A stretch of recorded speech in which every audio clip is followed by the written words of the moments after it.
Olá, seja muito bem-vindo ao videocast O Alfenense. E hoje estamos recebendo o deputado estadual Luiz Antônio da Silva, mais conhecido como Luizinho do PT. Luizinho, muito obrigado por ter aceito o nosso convite e estar participando aqui do videocast O Alfenense. Oi, Américo, eu que agradeço imensamente de coração o convite, cumprimentar a todos que assistem e ouvem também, tem gente que só ouve, né? Então agradecer muito e estamos aqui à disposição para qualquer pergunta. Luiz, você está percorrendo, e a gente acompanha pelas suas redes sociais, você está percorrendo praticamente quase que o estado inteiro, o sul de Minas, mais enfaticamente, né? Essa missão do deputado não estar só em Belo Horizonte, mas estar junto às bases, à comunidade, vendo a realidade do que acontece, isso é importante? É o mais importante, porque a Assembleia é uma redoma, né? Redoma de vidro, com ar-condicionado, um conforto danado. Às vezes você também fica um pouco seduzido por ficar lá naquele parlamento. O grande debate mesmo se dá nas bases, no meio do povo. Claro que a gente vai para Belo Horizonte, para a Assembleia, você tem lá o que tem que votar os projetos, a gente vota, sem problema. Mas nós temos um gabinete regional aqui em Alfenas, né? E aqui que a gente faz a política. É você ver, nada substitui você ver a situação, estar presente. Os pés, já dizia Marx, os pés, a cabeça pensa onde os pés pisam. Então, pisar em algum local faz com que você produza política pública, projetos de leis, ações, apoio também, ajuda, desde que você veja. Nada substitui o ver. Sabia, Américo, que teoria em grego, a origem da palavra é teorem. Certo. E teorem significa literalmente ver a pessoa. Significa ver a pessoa. Sem dúvida. Política, então, é uma teoria. A política é uma teoria. Sim. Né? Então, a política não se faz sem ver a pessoa. E para os gregos, teorizar era ver a pessoa. E a gente meio que transformou teoria em algo de gabinete, de elaborar, um especialista vai elaborar alguma coisa e faz a teoria. Mas a origem mesmo do termo da Grécia Antiga, dos gregos, teoria vem de teorem, que é ver as pessoas. Então é preciso ver para você teorizar, para você fazer política. Quando prefeito, você enfatizava muito a questão da saúde, que é algo muito importante, né? Atuava muito na prestação de serviço para a população. E agora, como deputado, a gente nota aí que você está agindo também na distribuição de emendas, dando muito suporte, principalmente aqui nos hospitais da região, que prestam serviço ao SUS, em Alfenas, Poço Fundo. É muito importante manter essa questão da qualidade do atendimento, apesar que a saúde é uma coisa muito complexa, né? Apesar de ter todo o suporte, dinheiro, e muitas vezes não consegue atender às necessidades. Sim, e continua ainda tendo como prioridade a saúde como principal bandeira nossa, né? Temos muitas outras áreas, mas a saúde sempre foi e será a primeira. Agora, a saúde, Américo, ela, como você falou, ela é múltipla, ela é muito ampla. Não é só dar o dinheiro para o médico, para o remédio, para o exame, para o remédio. A saúde, primeiro, ela depende essencialmente de onde você vive. Se você vive num bairro aglomerado, sem infraestrutura, com estresse, você não vai ter saúde. Porque a doença, toda doença, ela mora no cérebro. Né? Sim. Ela não mora no corpo, você não tem uma dor no pé. Não é o pé que dói, é o cérebro. Né? O cérebro que manda um reflexo dizendo que dói. Então, tudo é o cérebro. Se o cérebro não estiver bom, a cabeça não estiver boa, as doenças vão piorar e muito. Então, nós temos que começar a ter uma cidade saudável. Acho que isso é mais estruturante. E aí eu gostaria de reforçar o que nós fizemos para transformar a cidade numa cidade mais humanizada, que produza menos doença e mais saúde. Por exemplo, quando você é testemunha, quando nós levamos a Unifal para o Pinheirinho. Sim. O Pinheirinho é um bairro com muitos problemas, estava com muitos mais problemas sociais, o Santa Clara, né? Muitos problemas sociais. O fato da Unifal ir para lá é quase um tratamento de saúde, que a gente chama de acupuntura urbana. Isso é uma expressão cunhada por Jaime Lerner, um governador lá do Paraná. O que a Unifal fez? Ela melhorou aquela região e melhorou a cidade também. Então você tinha, por exemplo, no Santa Clara, muito estresse, desde falta de saneamento, falta de creche, falta de valorização. As pessoas ficam mais doentes. Aí o fato de ter a Unifal, a gente ter feito a creche, as pessoas são mais saudáveis. Então melhorou. Isso é também tratamento de saúde, né? Desenvolveu aquela região. E depois levamos outro exemplo, lá no Santa Luzia, que a família da Leide é toda de lá, do Guim, né, tudo, Sim. que chama buraco quente. Antigamente tinha lá a zona boêmia, tinha lá problemas de segurança. Nós tiramos, onde era a zona lá, nós fizemos o CVT, Centro Vocacional Tecnológico, melhorou a região. Depois levamos o tiro de guerra para lá, melhorou a região. Então tem que começar por aí. Saúde, isso também é saúde. As pessoas têm mais condições de serem saudáveis. Então nós fomos fazendo isso. Nós fizemos, Américo, nos nossos governos, 15 escolas infantis. Quando nós entramos, havia 4. Hoje tem 15. Não, hoje tem 20. Nós temos 15 escolas infantis. Isso também é saúde. Tanto que nós estamos colhendo os frutos de muitos anos de projeto de saúde para a cidade, saúde social, que eu penso que seja tão importante quanto o tratamento, que a Alfenas, nos dados de 2024, nós somos a cidade em primeiro lugar no Brasil que teve menos homicídios. Teve 1,2 por cada 100 mil habitantes. A Salvador teve 60 por cada 100 mil. Aglomeração de gente, confusão, muita gente morando junto. Então, essa desaglomeração, essa falta de infraestrutura leva a doença social, que é uma das piores. Leva ao estresse, leva... Estou começando a aprofundar mesmo, para ver as causas. Eu gosto de ir lá na raiz das causas, para chegar no remédio.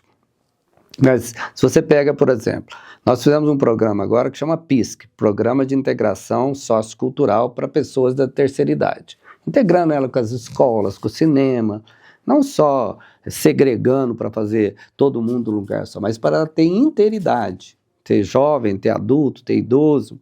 Idoso é até uma palavra ruim, né? Sim. Chama de idoso, parece que ela vem carregada de preconceito. Velho, mais ainda. Os africanos têm um termo muito sábio, muito generoso com o conhecimento humano, que chama griot, G-R-I-O, griot, que é o guardião das memórias. Que interessante. Então, é a pessoa mais valorizada na comunidade, aquele que tem conhecimento. Aqui no Brasil, tem conhecimento, o que você faz? Quando não tem família, põe no asilo, ou deixa em casa assistindo televisão. Ou faz grupo só de idoso com idoso. Não tem integridade. Você não, tem que fazer grupo de griot, G-R-O, griot, com gente mais nova, para passar o conhecimento. Então, é isso que nós fizemos. Estou dizendo isso porque, por exemplo, as pessoas que participaram conosco nesse projeto e continuam, elas deixam de tomar remédio. Tem gente que toma 4, 5 medicamentos. Participa do programa, nem lembra da doença mais, especialmente da depressão. 80% das pessoas idosas, o termo é horrível, né, falar de idoso, parece que a pessoa não tem valor, né? Tem problema de depressão. Porque no capitalismo, infelizmente, você valoriza a força física. Quando você é burro de carga para carregar peso, você tem valor. Você deixou de ter força física, você deixa de ter valor, aí te encosta. Passou o ciclo, já não serve mais. O conhecimento não tem valor. Né? Para outras culturas, não. Os indígenas, por exemplo. O mais sábio é a pessoa mais velha, que tem mais conhecimento, que ensina a andar caça, tudo, e tudo oral. No capitalismo, não. No capitalismo, ao invés de fazer transmissão oral, você quer ter um livro, porque alguém ganha dinheiro escrevendo, alguém ganha dinheiro, a gráfica ganha dinheiro, a editora ganha dinheiro, quem vende ganha dinheiro. Com o conhecimento. Como fazer uma broa de pau a pique. Está escrito no livro. Sim. Era muito mais fácil você chamar uma pessoa que sabe fazer e ensinar, para ela falar, olhar, trocar experiências de vida. Mas não, você mata a pessoa, não, eu não preciso do teu conhecimento. Eu escrevo o livro e distribuo o livro nas escolas. Era melhor você levar as pessoas à escola para passar o conhecimento. Então, essas pessoas que participaram com a gente, que participam com a gente, elas deixam de tomar remédio. Isso é saúde também. Sim. Compreendeu? Então, o modelo de desenvolvimento urbano, você tem que desaglomerar. Isso também traz a saúde. Essa questão de dar atividade para as pessoas, traz saúde para o jovem. Como que uma pessoa com autismo, por exemplo, vai ficar numa casa de 40 metros quadrados? Ela vai ficar doente, então você tem que ter espaço, espaços livres. As escolas também têm que ser mais arejadas, mais espaçosas também. Isso tudo é também saúde. Então, a base é isso. Depois, claro, você tem que ter o médico, tem que ter o exame, tem que ter as cirurgias. E nós também fizemos isso, também descentralizando. Ao invés de ter centro de especialidade da mulher, da criança, do idoso, você leva isso para dentro dos PSFs, que aí você está mais próximo da pessoa.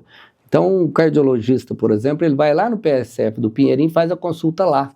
Você deixa de imobilizar dinheiro com prédios e você tem o que a gente chama de referência e contra-referência, ou seja, um clínico geral passar o caso para o especialista e o especialista devolver. Certo. Eles fazem no papel, nunca funciona. O papel vai e não volta. Agora, quando você leva o especialista para dentro do PSF, o Programa de Saúde da Família, o clínico geral fala com o especialista fala, esse caso é grave, doutora, colega, trata assim assado, você compreendeu? Isso dentro do mesmo espaço. Então é um princípio também de descentralização da saúde, levar a saúde mais próxima das pessoas. Foi o que deu certo. Claro, quando eu entrei na prefeitura, a Santa Casa tinha, por exemplo, tinha 11 mil metros, hoje tem 40 mil metros. Não tinha oncologia, não tinha hemodiálise, hoje tem tudo isso, né? E uma referência regional, virou a referência regional, o Alzira também, a mesma coisa. Agora nós acabamos de destinar 2.700.000 para o Alzira, para comprar um aparelho de 2.700.000, o valor do aparelho, para fazer stand, que é um tubinho, uma molinha que você coloca dentro da veia, para expandir a veia e poder passar o sangue, para evitar um infarto, ou tratar um infarto, né? Você bota um canudozinho, né? Um tubozinho dentro da veia. Isso que é o stent. E fazer também cateterismo, que é ir lá dentro do coração e fazer filmar dentro do coração para saber como que está. Isso é o cateterismo. Esse aparelho faz isso. Então, também nós trouxemos especialidades para cá, para que as pessoas não precisem sair de Alfenas, e a gente passou a ser produtor de saúde, quase tudo. Isso ajudou muito. Criar PSFs, quando nós entramos na prefeitura, tinha 3 PSFs, era tudo lá no CAIC, montuado lá. Nós descentralizamos e hoje tem 22, então nós criamos 19 PSFs, que é o PSF, o Programa de Saúde da Família, que ele fica lá no bairro fazendo prevenção. Então, ou a gente tem PSF só, ou hospital. Não precisa ter esse meio, sabe? Porque isso custa dinheiro. Tanto que nós investimos o mínimo da saúde constitucional e temos a melhor saúde do Brasil, cidade até 100 mil habitantes. Todos os rankings da Alfenas com a melhor saúde. Mesmo tendo investido 15%, que é o mínimo constitucional. Certo. Que nós investimos nos nossos governos. Então é porque nós não ficamos inventando história, querendo criar prédio. Tu fala, ou você tem PSF ou você tem um hospital, deixa os especialistas irem para o hospital. Então isso nós ajudamos a resolver, fomos organizando a rede, né, preparando a rede e, claro, fazendo investimentos, mas investimentos eficientes, né? Não ficamos criando só prédio. Prédio não consulta ninguém, consulta é profissional, né? Então, fomos ampliando os serviços. Agora, Américo, nós trouxemos para cá 14 milhões de reais por ano. Dinheiro novo na saúde. Foi o que equilibrou as contas de saúde de Alfenas. Você deve ter feito matéria de dívida do Alzira, né? Sim. Nossa, que sofrimento. Dá até preguiça de ver uns aduladores e ficar lá querendo ser cobrador do Alzira, né? Nem o Alzira tem essa prática. Mas sempre tem uns aduladores que querem agradar as pessoas que têm mais poder e mais dinheiro e acham que isso vai trazer alguma vantagem política para eles. Sim, e a questão também é que o hospital ele atende não só Alfenas, mas toda a região, toda né? a região, e a conta não pode cair no colo de Alfenas. Sim. O Velano, quando eu entrei na prefeitura, o Velano muito sábio, né? Só que o Velano há 100 anos na frente, né? Enxergava. Quando nós estávamos enxergando aqui em Alfenas, ele estava enxergando lá em Belo Horizonte. Estava lá em Belo Horizonte. Então, para conversar com ele, você tinha que conversar para frente. Sim. Então, ele nunca fez isso. Quando eu entrei na prefeitura, tinha dívida já. Sim. Tinha dívida.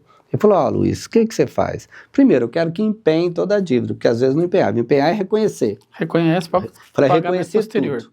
Que aí o que extrapolava eu podia não reconhecer. Eu falei, não, tem um teto aqui, você gastou mais, então eu não reconheço. E o prefeito anterior não reconhecia. Então ficava sem lastro a dívida. O Belano só falou duas coisas para mim. Falou assim, ó, conversa nossa sempre foi muito prazerosa quando eu fui prefeito. Falou, ó, faz assim, primeiro, você reconhece a dívida. Falei, perfeitamente, mais que justo, você produziu, tem que reconhecer. Mas os prefeitos anteriores não reconheciam, aí não tinha dívida. Aí não tinha... Não, eu falei para você que eu tenho 1 milhão, você gastou 1,5 milhão, eu vou reconhecer 1 milhão. Quem mandou você gastar 1,5 milhão? Aí teria que ter fechado a porta. E o Belano não fechava a porta. O hospital não fecha, atende todo mundo. Não, né? atendia todo mundo. Ele poderia chegar e falar, não, acabou o dinheiro, só atendo agora o mês que vem. Ele falou, não, 100% aberta a porta. O Belano é Santa Casa. Sim. Por isso que extrapolava. Aí ele falou duas coisas. Ele falou, não, o que é o acordo? Eu achei que ele ia. Eu falei, não. E também tinha um pouco de receio da gente, ou do PT. Eu falei, capaz, nós queremos, a saúde não tem partido. E sempre tivemos uma boa relação. Aí ele falou assim, não, você empenha, reconhece a dívida, e segundo, você paga os mais antigos, para não prescrever, porque prescreve com 5 anos. Prescrever é deixar, a dívida some com 5 anos. Venceu, você não pode cobrar mais. Eu falei, foi muito justo. Então a gente passou a pagar para trás e ficar devendo o presente.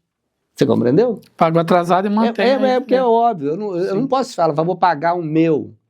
E deixar para trás. Para trás prescreve. Aí ele fica sem, ele não pode cobrar, depois de 5 anos a dívida desaparece. Eu falei, não, eu pago dos outros e deixo o meu, porque você não, foi só essas duas, funcionou muito bem.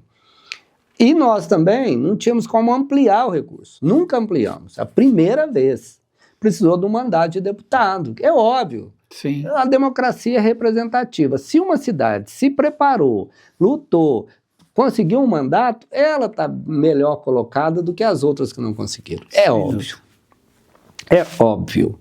Se a região tem um deputado, ela está melhor colocada que as outras cidades. Sim. É porque a gente vê você indo nas cidades aqui... Óbvio, não é democracia? Então um bairro, por exemplo, elegeu um vereador, a região do Pinheirinho, elege um, é óbvio que ele terá mais facilidades com o governo. Isso não é ilegal. Sim. Então, elegemos um deputado, as coisas mudam. Eu sou mais ouvido, eu consigo levar as demandas. Olha o tamanho que é Minas Gerais. Aí nós conseguimos aportar 14 milhões. Ou seja, o pagamento com o Alzira hoje está em dia. Claro que teve as dívidas pretéritas, que nem são nossas, mas a prefeitura vai acabar pagando, parcelado e tal, está resolvido, equacionado. Não precisou de nenhum bajulador, de deputado, vereador, gente política da cidade lá, bajular e babar ovo para tentar receber. Precisou de ação efetiva. Sim. Você compreendeu? Dinheiro novo para poder pagar aquilo que extrapola. Agora está resolvido. Tanto que o Alzira agora está reivindicando dinheiro novo. Sim. Pedir não é pecado, ele tem todo o direito. Mas antes ele ficava reivindicando o dinheiro que não atrasado. tinha. Agora não, está em dia, ele está reivindicando mais dinheiro para ajudar. Legítimo, tem que reivindicar mesmo com os municípios, com a ofensa. O Fabinho já vai aportar 1,2 milhão a mais por ano, mas já é dinheiro novo, porque equacionou. Então as coisas avançaram. Então o nosso mandato equacionou e já estamos avançando. Aí já vamos arrumar o recurso. Ainda falando de saúde, que você me perguntou. Mas nós tínhamos 4 grandes questões aqui, Américo. Não tem essa briga de Santa Casa, Alzira, não tem nada disso. Os dois faturam igual, tem dívida igual.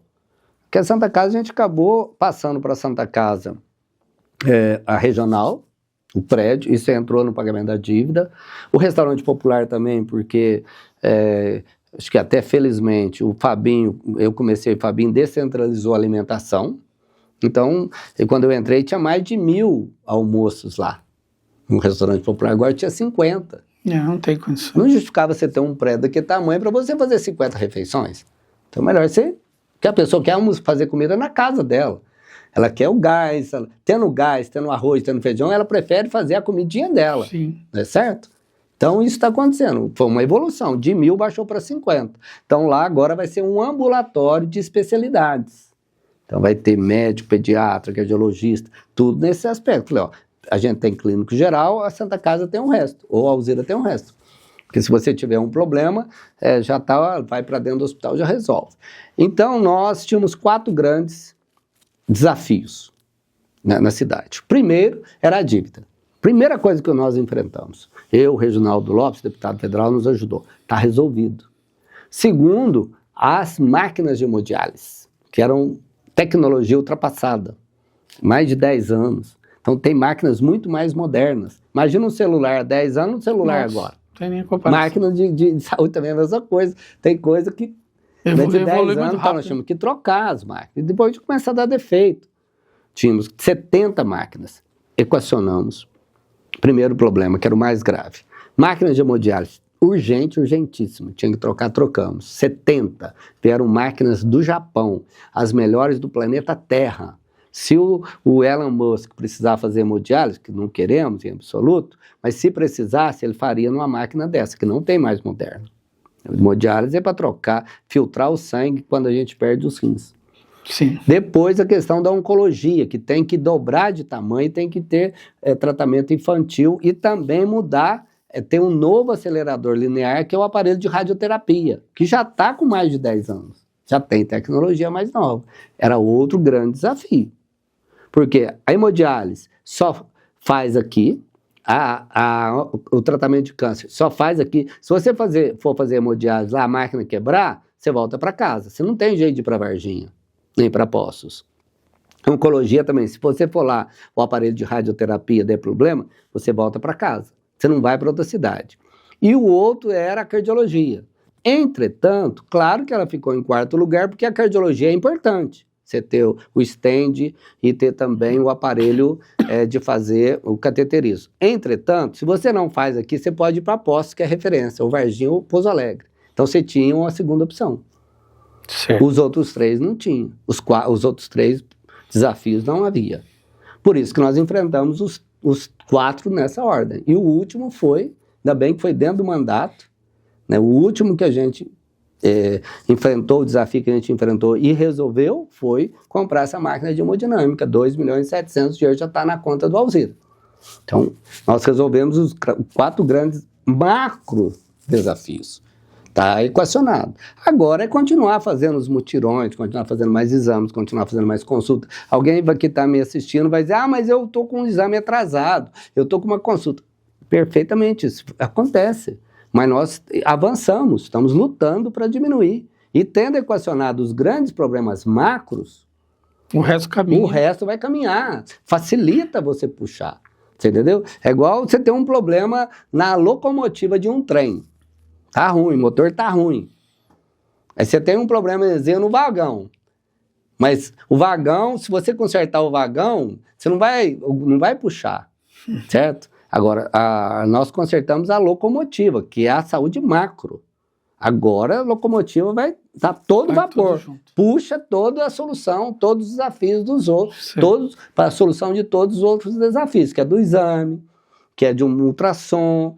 Estou com um neuro, precisando de um neuro, um medicamento. Porque antes a gente tinha que tirar dinheiro do caixa da prefeitura para pagar a conta que não fechava. Agora, o dinheiro vai poder comprar remédio. Alguém vai falar, mas está faltando remédio. Tá, mas agora a locomotiva está consertada. Agora ela está utilizando todo o potencial dela. Então ela vai puxar, e aí nós vamos resolver os outros desafios. Ficou muito mais fácil agora.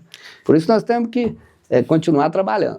A questão do Lago de Furnas aqui na região, né? São mais de 50 municípios que estão no entorno. Foi privatizada, né, a empresa. E tem agora um programa na questão do saneamento, que algumas cidades foram beneficiadas. Qual que é a importância disso? Primeiro, eu gosto de levantar o que é o Lago de Furnas. O Lago de Furnas ele foi barrado no curso médio do Rio Grande. O Rio Grande nasce lá em Bocaina de Minas, nas terras altas da Mantiqueira. Ele vem descendo, percorre, junta o Paranaíba, forma o Paraná, e da nascente até a foz, ele percorre 1.500 quilômetros. 1.500 quilômetros. E cai 1 metro a cada quilômetro, contando com o Rio Paraná. Ele nasce a 2.000 metros e a foz a 400 metros. Então ele cai 1 metro a cada quilômetro, então ele tem um desnível de 1.500 metros, porque percorre 1.500 quilômetros. Então ele cai 1 metro a cada quilômetro. Ele é barrado 12 vezes. primeira barragem é aqui, a nossa barragem, que é a maior, é uma caixa d'água do sistema. Nós fomos sacrificados, inundou uma área muito maior, porque as outras barragens são menores. Então, a mesma água que sai aqui de São José da Barra, onde é barrado a primeira vez, São José da Barra, a mesma água vai gerando 12 vezes. Gera energia 12 vezes. E dá um faturamento de mais de 100 bilhões por ano. 100 bilhões que a gente gera. Muito dinheiro. Eles lucram 100 bi com a nossa água. Certo? Começa por aí. Ou seja, é uma coisa lucrativa. Segundo, os prejuízos que houve aqui. Você sabe, Américo, que o lago inundou 1.440 quilômetros quadrados de terras férteis. 1.440 quilômetros de várzeas. As melhores terras.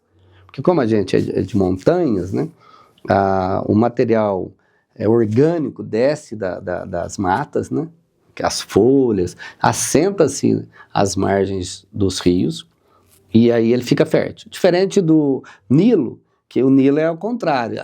O rio vinha trazendo matéria orgânica, inundava, depois voltava, deixava a matéria orgânica. O movimento nosso são resto de frutas que tem na floresta, galhos, folha, tudo isso vem assentando às margens dos rios, do Rio Grande e do Rio Sapucaí. Então nós perdemos 1.440 quilômetros quadrados de terras férteis, mais do que as margens do Rio Nilo. Mais do que as margens do Rio Nilo, onde floresceu a civilização. Se você pegar a distância, né? Se pegar a distância do Rio Nilo e a mesma distância, pegar a mesma distância do lago, nós tínhamos mais áreas. E foi um erro histórico. Um erro não, uma subserviência histórica. Porque, lógico que o lago é excelente, maravilhoso, agora nós temos que defender o lago, é irreversível, mas a gente tem que contar a história que está debaixo do lago. O que eles fizeram? Para poder transformar o Brasil num país dependente de carros e caminhões, eles acabaram com as ferrovias para industrializar o Brasil. O Juscelino Kubitschek falou, os americanos chegaram aqui e falaram, você me dá a borracha da Amazônia, acaba com as tuas ferrovias, com as tuas hidrovias, e eu ajudo a industrializar o Brasil. Fizeram isso. Então, o entroncamento aqui das ferrovias ligavam São Paulo e o Rio. Aí vieram e inundaram, acabou com a ferrovia, acabou com a hidrovia. A Alfenas tinha aerovia também, porque tinha 2 linhas aéreas naquela época, 1950, que ia para o Rio de Janeiro. Real Aérea, a empresa de Real, chamava Real a empresa. E acabou com tudo isso. Hoje nós somos reféns de carros e caminhões. Aí o que nós fizemos? Nós plantávamos arroz, por exemplo. Hoje daria 1 bilhão de arroz por ano em produção. Paramos de produzir arroz. A gente vai buscar arroz no Rio Grande do Sul, a 1.000 quilômetros, nos caminhões da Ford, da Chevrolet. E o Brasil não tem nenhuma empresa de automobilística. Todas quebraram. E as aéreas vivem também quebrando. Por quê? Nós somos reféns de carros. Porque lá nos Estados Unidos é barcos, fluvial. Na Europa, trem. Então lá eles não vendem carro. Onde que eles vão vender? Aqui. A ditadura falava, vamos abrir estrada, desenvolver é abrir estrada. É o contrário. Subdesenvolver é abrir estrada. Desenvolver é fazer linha de trem, vapor, aérea. Você compreendeu? Mas eles tinham que vender os carros. Essa foi a razão do Lago de Furnas. A civilização, como eu te falei, ela nasceu entre 2 rios, né, Eufrates e Tigre, ali na Mesopotâmia, né, na crescente fértil da Mesopotâmia, onde é o Iraque, nas margens de rios. Floresceu mais no Nilo, no Rio Hindu, na Índia, e no Amarelo, na China. Sempre às margens de rios. Aqui não, em vez de florescer, a gente foi lá e inundou. O Congresso Nacional botou uma emenda do dinheiro que a empresa fosse pagar para o governo, na época, 2,3%, foram 100 bi, ficasse com o lago, para despoluir o lago. E nós ajudamos nesse processo, foi lançado aqui com o Alexandre Silveira. Então, a Alfenas foi contemplada a Unifal e também fossas rurais, que aqui já tem tratamento de esgoto. Aí nós conseguimos para a Unifal e para Fossas Rurais, mas Três Pontas conseguiu para saneamento, Campo do Meio, Campos Gerais, Areado. Nós ajudamos, só o nosso mandato ajudou a fazer projetos e liberar recursos para 50 cidades. Nós ajudamos a liberar desses 2.300, 800 milhões de reais, que passou pelo nosso mandato, que a gente ajudou as cidades. Desde lá de Bocaina de Minas, que foi beneficiado, Itamonte, Passa Quatro, até São José da Barra, certo, que é onde é barrado, do início até a primeira barragem. Então, eu fiquei muito feliz de poder participar desse momento, porque é o momento que a gente, pela primeira vez, tem recurso efetivo. Porque para nós, Américo, o esgoto chega aqui e para. Se você está lá em Passa Quatro, tem um rio, aí joga o esgoto no rio, o rio leva embora, né? O nosso não leva embora. Fica tudo aqui. Então, todo o esgoto aqui acima do lago, ele vem descendo e fica aqui. Para. Então, para nós, o prejuízo é maior. Então, praticamente todas as cidades do entorno serão tratadas, que aí o esgoto está mais in natura, serão tratados, e os de cima também. Assim, em média, nós teremos 70% das cidades com esgoto tratado, certo? Isso é um ganho muito grande para o Estado. É um avanço muito grande, são 3 milhões de pessoas acima, 3 milhões, entendeu? Que é a bacia do Rio Grande, que contribui para a formação do lago. Então, é o primeiro grande salto em despoluição do lago. Então, nós ajudamos muito nisso. O segundo apoio que a gente vai dar agora é para que a gente mantenha o nível do lago. Aí, a famosa cota 762. Cota 762, porque o lago ele oscila de 750 metros, é o mais baixo, até 769 metros. Então, são 19 metros de água. Nós defendemos que a parte de cima seja para gerar energia e a parte de baixo seja para usos múltiplos, ou seja, os 12 metros de 750 até 762 metros, 12 metros de água seja para usos múltiplos, navegação, irrigação, contemplação, pesca. E a parte de cima, que seria até 768, que 769 1 metro é a área de reserva, então que 6 metros sejam para gerar energia. E dos grandes desafios nossos que nós vamos enfrentar agora, é um desafio para um possível segundo mandato, acho que eu desenhei bem que esse primeiro mandato foi para a questão do saneamento, que tem a ver com a saúde, mas um possível continuar na nossa... Nós vamos continuar, vamos lutar de qualquer forma, seja com mandato ou sem mandato. Mas o próximo desafio é a gente facilitar a geração de energias alternativas à hídrica, especialmente a energia solar. Sem dúvida. Você compreendeu? Porque quando você gera energia com sol, você diminui a necessidade de gerar energia com água. Por que o lago rebaixa? Porque gera energia. Então, se você segurar a água, você precisa de 500 milhões de reais por mês. Se você não gerar com água, que é gratuita, você tem que gerar nas termoelétricas. E aí o governo já vendeu energia futura. Tem um mercado, chama Mercado Atacadista de Energia. Porque uma empresa não vai comprar energia sua, igual você precisa aqui, as grandes empresas que dependem da energia, não vai falar assim, eu vou comprar, fazer um contrato de um mês, não. Porque se faltar? Então ela faz contrato de 10 anos, e com valor fixo, corrigido. Sim.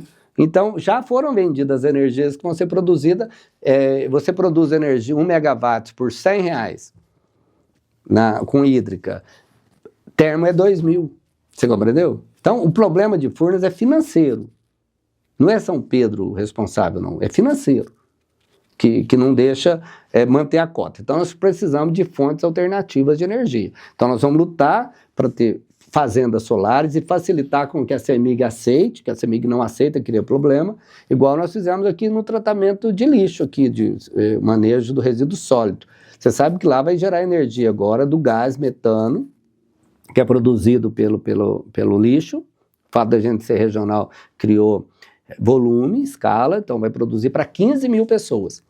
Então essas 15 mil pessoas que vão ser beneficiadas com a produção de energia limpa, que é do gás metano, você evita que você gere energia com água. Então você pode manter o nível. Aos poucos vai diminuindo. Vai diminuindo a capacidade. Só de energia solar, nós já nos últimos 10 anos, nós temos o correspondente a 2 usinas, 2 barragens de São José da Barra.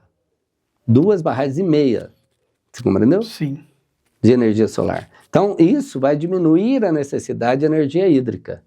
Então, nós temos que investir mais em energia solar e mais em energia alternativas, como essa que nós estamos produzindo aqui do manejo do lixo, do resíduo sólido. Porque, só para completar, porque o Brasil, não adianta queimar lixo, essas coisas alternativas, é bobagem, querer inventar a roda. O lixo brasileiro é diferente do lixo americano. O lixo americano ele é inflamável, porque tem muita plástico, muito papelão, porque lá não se recicla muito, porque o povo é rico, então não fica catando papelão na rua. Então isso vai tudo para o lixo, ele queima. E também nos Estados Unidos, o resto de comida as pessoas jogam no esgoto. No Brasil a gente joga no lixo e gera muita matéria orgânica. Então o lixo nosso, ele é próprio para gerar gás, ele gera gás. Aí você pega o gás metano, que ele é 20 vezes mais poluente que o gás carbono, aí você purifica ele, passa dentro do motor, purifica e pega o motor de Scania, por exemplo, motor de caminhão. Ao invés de entrar gás comum ou óleo diesel, entra o gás metano. Aí produz energia. É basicamente simples. É isso que nós estamos fazendo. Já está pronto. Quem for para Machado já vê as redes todas ali feitas que vai para o aterro sanitário. Então, o que nós precisamos incentivar? Desburocratizar a produção de energia elétrica. Quanto mais energia elétrica a gente tiver, mais água a gente reserva. Certo. Luiz, para a gente encerrar, nesse início de pré-campanha, como que você está vendo aí a questão do pessoal estar te recebendo e o que você está levando para a população?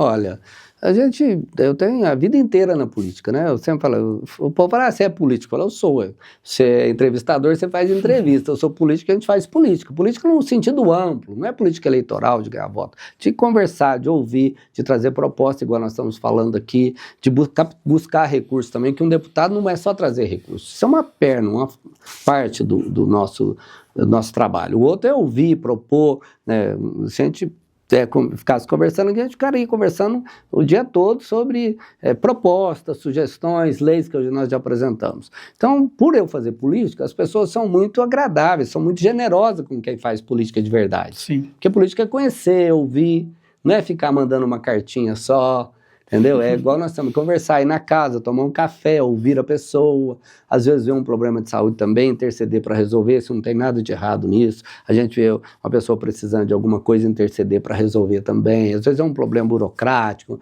é um problema de transferência de um funcionário de um lugar para o outro, às vezes lá de Belo Horizonte para cá. Isso tudo é política, no sentido amplo das coisas, né? De ajudar, de ser solidário. Então, como eu faço uma política de presença, de estar junto, de andar nas ruas, andar a pé, gastar sola de sapato, saliva e suor, como eu falo, os 3 S's, as pessoas são muito agradáveis com a gente, né? E você me conhece, América? Eu nunca fui diferente disso, né? Você lembra que eu estava na prefeitura, nem no gabinete eu ficava. Eu despachava um dia no gabinete, os outros dias todos nos bairros, despachava dos bairros. Então essa prática nossa, o povo é muito generoso, o povo brasileiro é bom, o povo é trabalhador, o povo é honesto, o povo é digno. O povo brasileiro é o povo mais trabalhador, o mais digno, o povo mais solidário do mundo. Você vê que já não briga com ninguém, que convive árabes, judeus, sem nenhum problema, árabes, muçulmanos com judeus. Não temos nenhum problema de convivência no Brasil. Então, o povo brasileiro é muito generoso. Então, quando faz amizade, é muito generoso com a gente. Toda vez que você vai na casa de alguém, aqui se você não tomar um café, é falta de educação, né? E quanto mais simples as pessoas, mais questão faz da amizade. Então, as pessoas me recebem muito bem, têm andado muito aqui em Alfenas, na região, e pré-campanha é isso, é conversar, fazer propostas, assumir novos compromissos, né? A gente, como falando, prestando contas aqui, a gente já fez muito, mas é claro, precisamos fazer muito mais. Agradeço muito de coração participar aqui, conte com Com certeza. Com o nosso mandato, a mídia, a comunicação, ela é importantíssima para que a vida das pessoas melhore. Muito obrigado, viu? Nós que agradecemos. Este foi o videocast O Alfenense. Curta, compartilhe. O Alfenense está nas redes sociais. E agradecemos também aos nossos apoiadores. Até o próximo programa.